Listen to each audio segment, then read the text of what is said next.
चलावेन जून 2 तारीख सिंगड़ अक्तो Baleshwar बहानगर train accident हुई कना नवा दो अड़ी डेंजर हुई कना।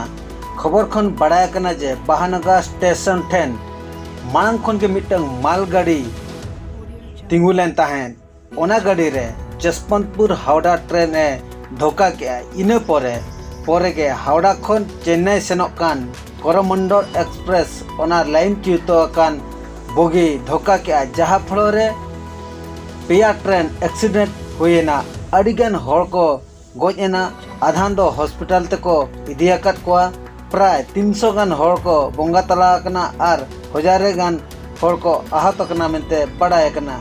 उधर कमी चालू अकन गया आर हो ढेर खन ढेर को गज जो मेंते ऐकव कना। नवा खबर आंजम काते प्रधानमंत्री नरेंद्र मोदी, ओडिशा मुख्यमंत्री नवीन पटनायक, पश्चिम बंग मुख्यमंत्री ममता बनर्जी सेटेर को ताहेलेना।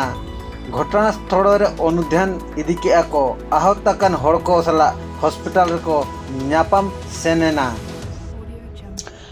आहत कान हड़ को तो कटक हॉस्पिटल, बारिपदा हॉस्पिटल और बालेश्वर हॉस्पिटल ते को इदी का कोआ ओंडे खन बन तलाश आगु दाड़िया कोआ।